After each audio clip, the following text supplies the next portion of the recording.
Afro-Tales Podcast is a part of the Connected Podcast Network.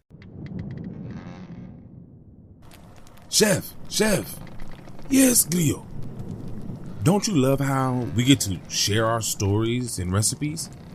Yes, I enjoy it greatly. Do you know what makes it possible for everyone to hear us? Yes, Glio. Our voices, obviously. True, but it's also Anchor, a hosting platform that distributes the podcast to places like Spotify, Apple Podcasts, and others. Oh, yes. And isn't everything needed to make a podcast in one place? That's correct. And the best thing of all, Chef, it's free. Free, you say? Free. And all I had to do is download the Anchor app or go to anchor.fm to get started. So, you just had to download the Anchor app or go to anchor.fm to get started. Yep. Download the Anchor app or go to anchor.fm and do what we're doing now. Fantastic, Grio. Simply fantastic. I know, Chef. I know.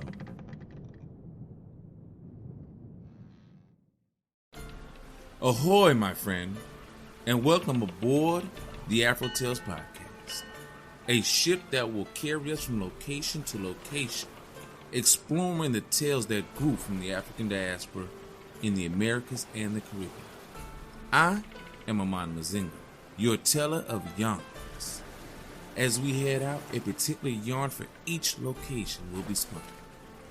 Come, sit with me, and enjoy this journey. Once, there was a fisherman. It had been a long time since any fish had wanted to bite on his hook. They would just steal his bait and make fun of him. Whenever he pulled his nets in, nothing. Just trash. So, he put aside his gear and stopped fishing. One morning, his wife said to him, "Today, you have to bring me a nice fat red snapper or a plump prawn." "That's impossible. The tide is out." "You are just a good for nothing. The whole neighborhood is waiting to buy fish from you, and you won't even go down to the seashore." "That's because the fish aren't biting. Someone has cast a spell on me." "Bring me back something, even just a measly sardine. If you don't want me to die." The man went down to the sea and pushed off from the shore. He pulled his line back with a lovely big fish, who said, "Don't kill me." "I really don't want to kill you. But my wife said she has to eat some fish or she'll die." "Throw me back into the water. I will fill up 3 boatloads of fish for you." He threw it back, and the fish fulfilled his promise. And the fisherman walked through the village calling, "Iyae, Iyae." He sold everything. He kept the biggest fish for his own household. When the fish was cooked and served on a platter, the fisherman said to his wife, "Do you see how fat and lovely this fish is? Well, it's the only one left of the 3 boatloads that the first fish I caught brought me." The woman slammed it down, shouting, "This isn't the fish I want. I want the one you caught first. That wouldn't be right. That fish helped me make so much money. I don't care if you want me to die. You must bring me back. You must bring it back to me tomorrow." The next day, he went back out to the sea. The water was so clear that you could see all the way to the bottom, just like looking through a window pane. You could even see heaven's roots. The same fish came back, took the hook, and there it was on the end of the line, brilliant as a jewel. Alas, today I have to take you home. You're the first fish, and my wife wants to eat you. If she doesn't eat you, she says she will die. She has never lied to me. Leave me in the sea. If you do, I will fill your boat for 6 times over with fish. The man accepted, then returned home calling, Iya, Iya, Iya de. Back at his own home, he had with him a huge fish, twice as large as the first one. There, once they were sitting around the table. That's the fish that I have left from 6 boatloads that the first fish I caught brought for me. Well, I don't want this fish either, shouted the woman. Well, I don't want this fish either, throwing the fish down. Tomorrow, if you don't bring me that first fish you caught, you understand? I will surely die. How sad the fisherman was as he rowed his boat. The same fish came back, stuck its golden head out of the water, and said to him, I know I must die today. Take me.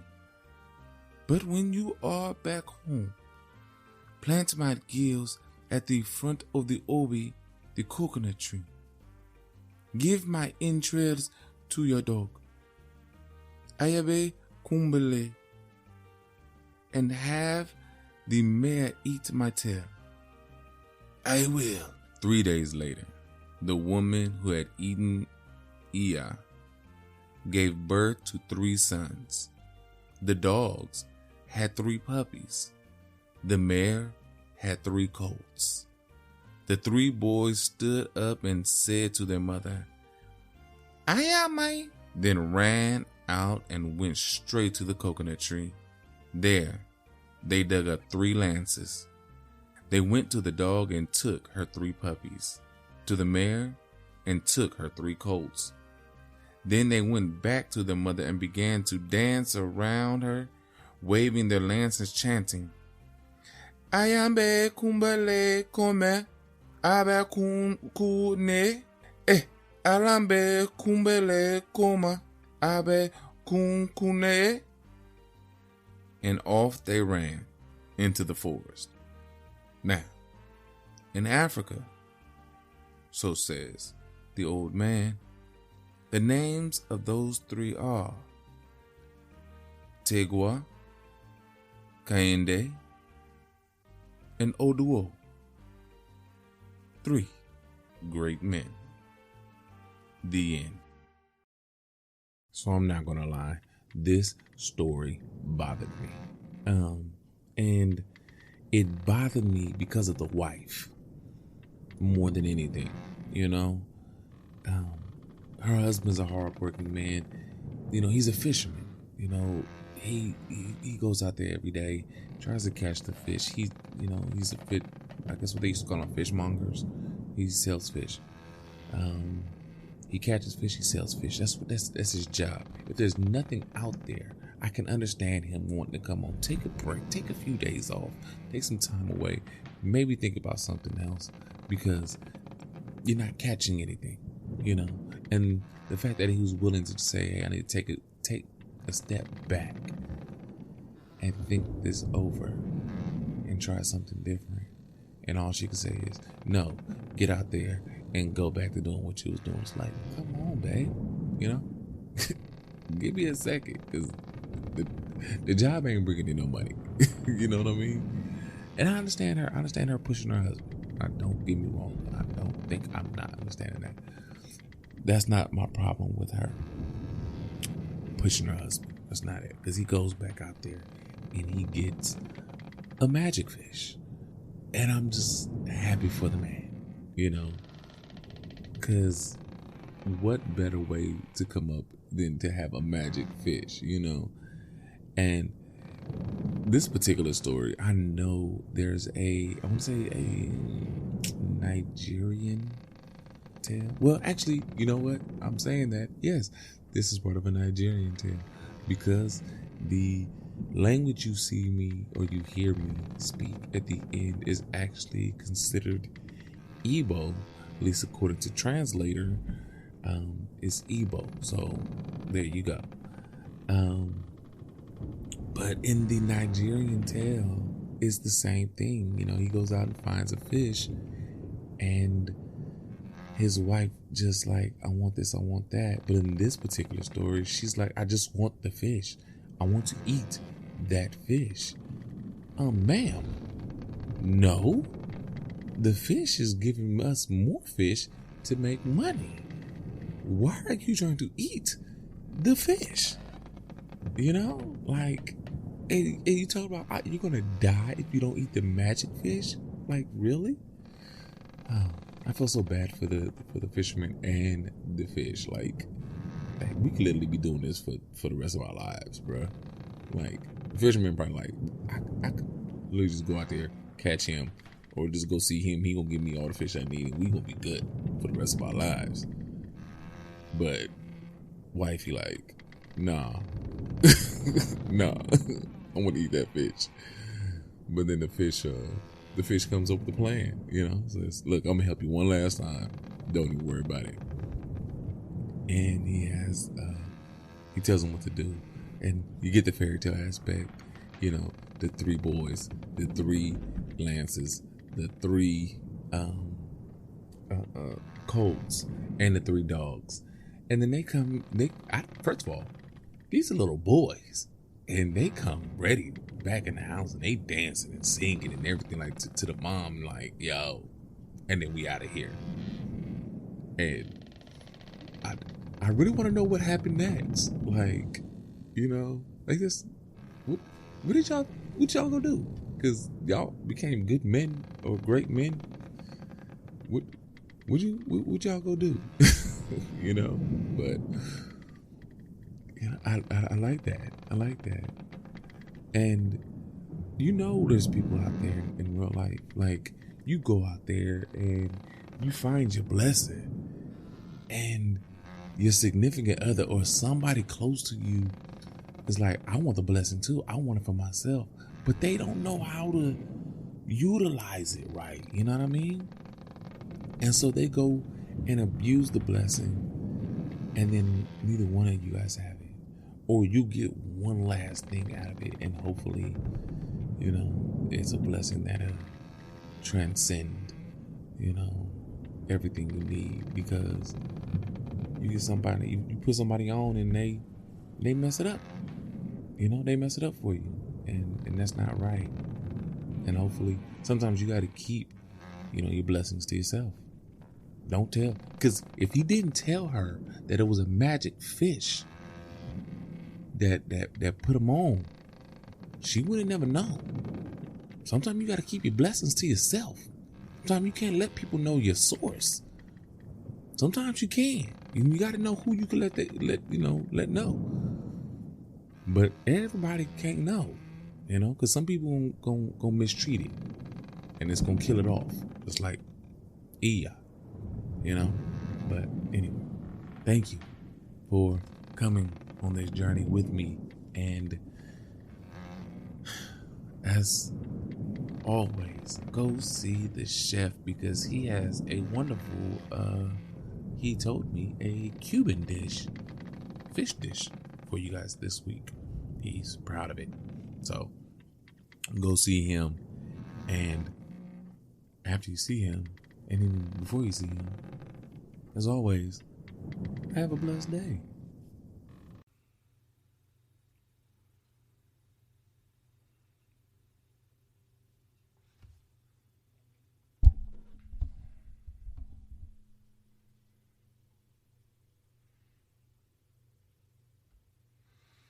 Welcome, my friends, to the Galley.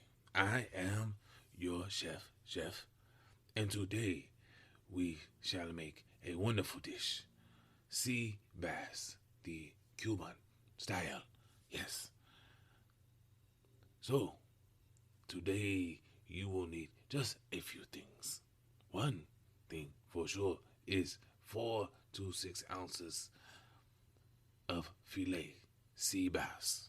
That is the most important thing of the meal, of course. Then you will need 2 tablespoons of extra virgin olive oil, or whichever you prefer. 1.5 cups thinly sliced white onions. 2 tablespoons minced garlic. 4 cups of seeded chopped plum tomatoes.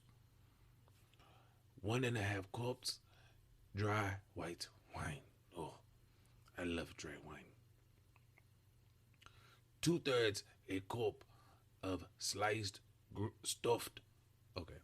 2 cups sliced stuffed green olives. 1/4 cup of drained capers. 1/8 a teaspoon of red pepper flakes. We don't want to make it too spicy. 2 tablespoons of butter. And lastly, 1/4 cup of chopped fresh cilantro. Yeah, everybody knows a good Latino dish must have cilantro. So, how do we prepare this meal? Easy. We will heat the oil in a large skillet over a medium heat. We will then saute the onions until soft, stirring in the garlic, and saute that for about 1 minute. Add the tomatoes and cook until they begin to soften also. Stir in the wine, olives, capers, and red pepper flakes. Heat to a simmer. Then we will place the sea bass into the sauce, nice and easy. Cover and remember to gently simmer for 10 to 12 minutes, or until the fish is flaky easily. Or until the fish flakes easily with a fork. Then you may transfer the fish to the serving plate and keep warm. Increase the heat and add butter to sauce. Simmer until sauce thickens. Stir in the cilantro and serve over the fish. Oh, so wonderful. That is it. You are done. A very quick and easy meal. So, you go, do what you do. Let me know how it comes out. And as you eat these sea bass, the Cuban way, think about Aya, the magic fish. For this sea bass may have been yours. So, until I have another wonderful meal, please, as always, enjoy. My friends, we are here, and I want to thank you for coming out here on this voyage with me. Thank you for doing what you do and giving me the time to get to this point. I want you to join me in thanking Art by Chalet. I want to also join me in thanking those who create the sound effects and music on freesound.org and Free Music Archive. I want you to share this journey with your family and friends so that way they can be blessed just as you are. If you want to leave a comment or a review so others can learn about this voyage, please do so wherever you can. All other ways to support and contact me will be in the show notes. So please go there, check it out, and do what you do best, and be you. Again, thank you. And until next time, have a blessed day.